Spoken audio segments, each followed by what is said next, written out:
In the hood, we call a condom a Jimmy because Jimmy's a scumbag and nobody enjoys it when he's on. I got the official Jimmy Kimmel cell phone, too.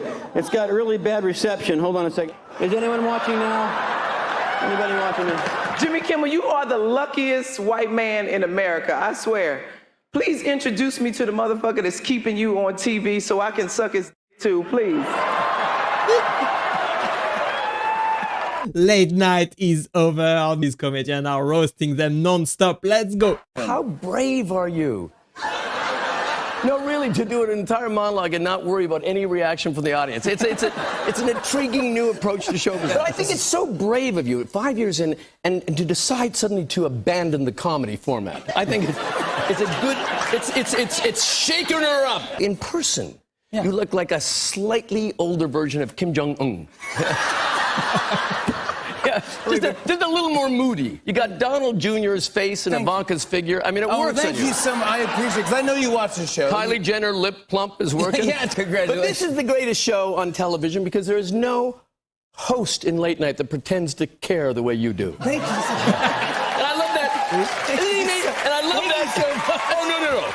Thank you. I mean, no one captures phoniness the way you do. It's a gift. Oh. She's a little sarcastic. Roasted. Nobody watches late night anymore. This really elite sanctum of Hollywood, this really elite group of people, they don't speak ever unless they're at a red carpet or they're, it's a very staged production where they go on Jimmy Fallon or they go on Seth Meyers and they sit in the chair and they have 5 minutes of banter.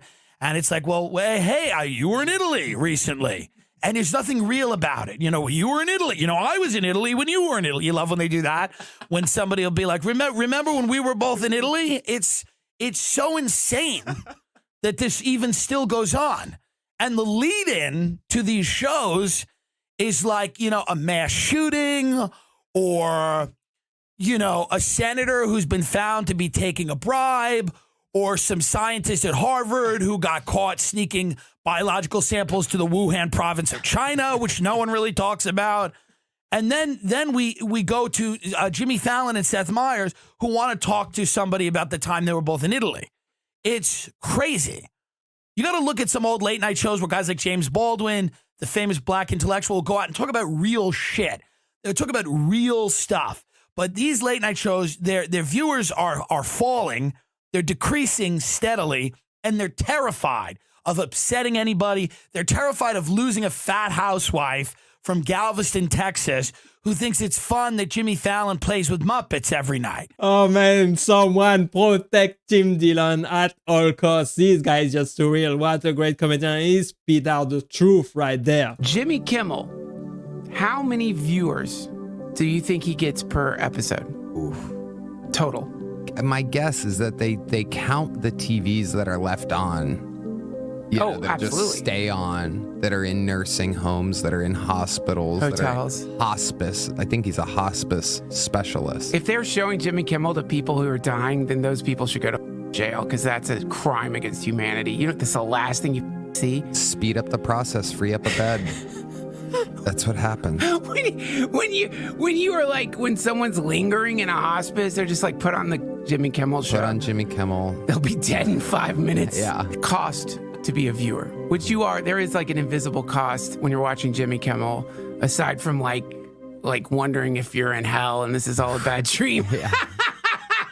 I heard that Tony is blacklisted by Jimmy Kimmel. No wonder he is after roasting them so hard. What does this portend for just kind of comedy in the era of Trump? I'm curious to get your thoughts. Are we overreading something like this, a cancellation like this in that regards? No, I don't think you're overreading it. I think you want to know what the comedy is like in the Trump era. Yeah. You got to watch Gutfeld. That's the only way we're going to start a revolution in America, is having people sit through 30 minutes of that pandering crap. I do, from time to time, catch a glimpse of it because I do want to see what is actually being said and discussed. And it is all pandering for Trump. For sure. And listen, plenty of late night, I would say, became pandering for Democrats. I don't think there's anything wrong with admitting it. And I think what happened with a lot of comedy in the face of Trump is it seemed like such a obvious bad thing, an obvious deterioration of the country, that it was like, we have to critique this first and foremost any chance we get. And no one ever paid attention to, for example, talking about how old Biden was until it was too late. And so they lost people's trust. The late night hosts, who all had Trump on. Yeah. For Trump to late night help Trump, Letterman, Colbert, Fallon. I mean, he's biting the hand that tousles his hair. But no one's going to watch Gutfeld or whatever the second Gutfeld is. I don't even know what that entails. But it's not funny to be a bootlicker. I think Where that's will just the funny people be? Occasionally on MSNBC, but only for 10 minutes at a time.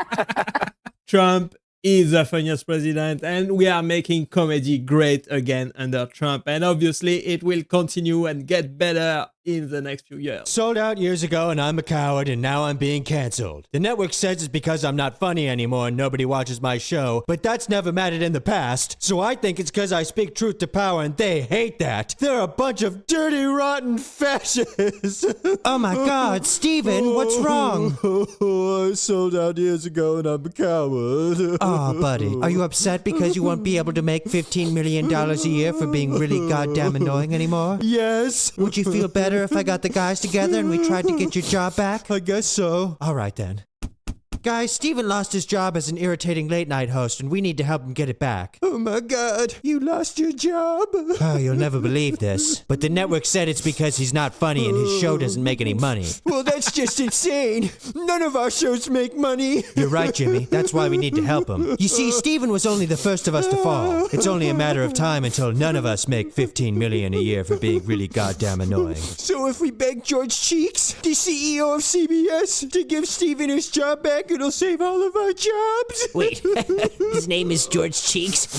George, we demand you give Steven his job back. If you don't, then you're a George Butt Cheeks. Shut the hell up, Fallon. George, I sold out years ago, and I'm a coward, so you have to give me my job back. Absolutely not, Steve. In fact, I'm surprised all of you haven't been canceled. I don't know if you guys knew this, but networks are trying to reach more people than just divorced women and men who wear things from Lululemon.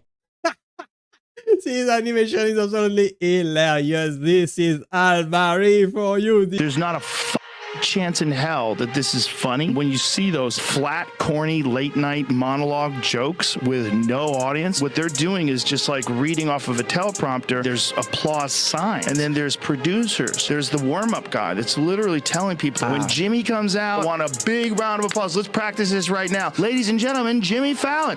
Yeah.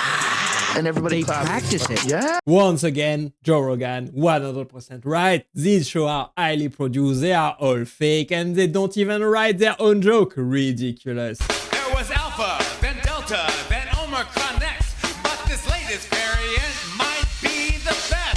It's XBB.1.5. Another brand of COVID-19 has arrived. It's a new strain, but it isn't the same. Sounds more like Elon Musk, his name. Oh my God, what am I watching right there? This is absolutely insane. This is the reason why nobody watches his show. They are not funny. We're doing a late night tomorrow, and I called him and I was like, "When you got your tuxedo, right? We're gonna wear tuxedos." He called me like, well, because originally he texted me. He group texted. I wanted him to wear a tuxedo. Let's I'm wear not wearing a tuxedo. I just wanted him to wear a tuxedo. Yeah. So I ordered one, and then like before I took it to the tailor, I was like, "Are we really doing this?" And then I had a moment of weakness. Yeah. I was like, "No, we're not." I said no. We're But not. you did have like another. I felt bad. I was going to make him wear a tuxedo. Yeah. His other idea is very funny because apparently in an auction purchased O.J. Simpson's ties. So he was gonna be like, all right, just wear a suit and then ask me to wear this tie. And then he find out live that it was on OJ's tie. And I'm already like, I got a ton of anxiety about just the general thing of it. I thought that would have been kind of. That would have been good. Yeah. It's going to be a disaster though. That's why these shows are failing, because they repeat the same jokes, they repeat the same format, they wear the same clothes, play the same music. It gets boring very fast. You want Jimmy Fallon up here. That's what you want. You want Jimmy Fallon doing jokes with Muppets. That's what Jimmy Fallon does.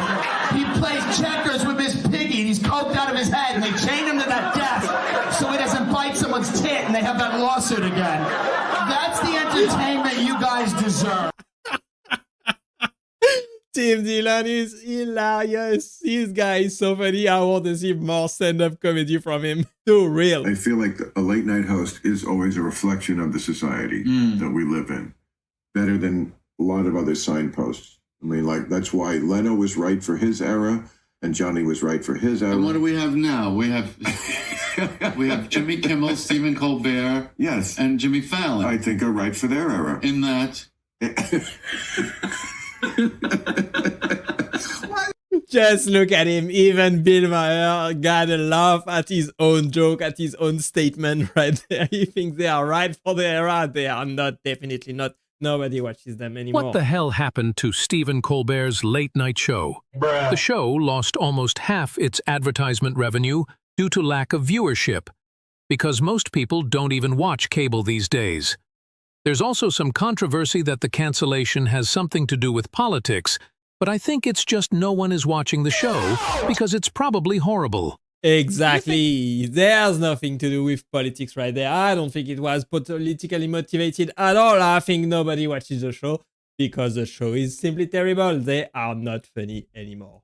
That sometimes with the late night shows that, well, one of my issues is that their jokes so often, because they're just ripping the news of the day or what happened with Trump, we've already gotten all of that via Twitter, and you get to this point and you're like, okay. I don't. Whereas I disagree with you there. No. Really, because I think when you get a different perspective, like you're talking about, Yeah, you don't get the same feed coming through. But it that doesn't feel like perspective that. is changing. The problem is the voicemails aren't. Like if you were to go into Seth Meyers' writer's room, it's super diverse. So he's doing a great job of it. But and I don't think the content is the problem. I just think it's the fact that there's 3 Jimmys, you know, and I love all of them. And I love going on the shows, and I'm not asking for them not to be there. I'm just saying that it's hard to stick out and be important. It's like, you know, there's only one role. Of course, it is hard to stick out when you're not funny. This guy is obviously a chill. He's chilling for his friends, but I don't think he's telling the truth and what he I think really so many thinks. people are writing stand-up to get on TV, and they're kind of filtering themselves. And then YouTube, you could actually deliver this type of stand-up that you want to deliver. You know what I mean? Like, it's one of my biggest problems with late night, because you see all these like late night sets. Well, I never wanted to do late night really or cared about it. You see all these late night sets and like they're not funny, and the comics that are doing them are funny though, right? But the reason they're not funny are 2 reasons, right?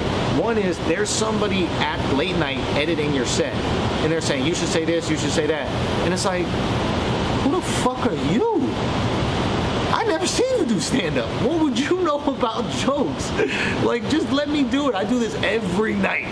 You know what I mean? I do this I know what's gonna work in here. And so what happens is you go on, then you bomb, and the people don't go, oh, that guy who edited your joke fucked your joke up. They go, you suck.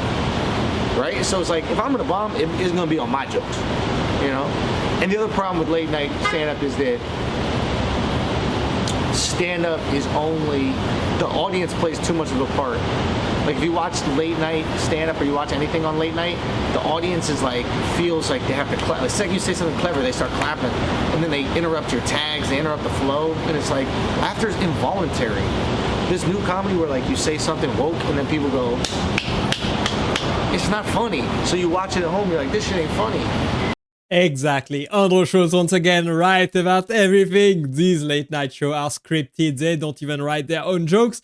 And they are not funny. The audience is just clapping and fake laughing at everything. To me, this is not comedy. This is not what comedy looks like. Let me know down below if you agree or disagree. Thanks for watching, and click right there to watch the next one. Bye bye.